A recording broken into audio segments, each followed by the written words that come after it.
వ్యర్థాలను సరైన విధంగా వర్గీకరించడం చాలా అవసరమని echo club convener V Sirisha తెలిపారు. ఇంటి వద్దే తడి వ్యర్థాలు మరియు పొడి వ్యర్థాలను వేరు చేయడం ద్వారా పర్యావరణ కాలుష్యాన్ని తగ్గించవచ్చని చెప్పారు.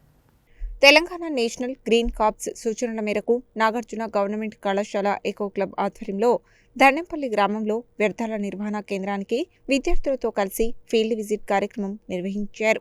ఈ కార్యక్రమాన్ని vice principals doctor Parangi Ravi, doctor A Srinivasulu, COE doctor D Munuswamy మరియు academic coordinator doctor Battini Nagaraju ప్రారంభించారు.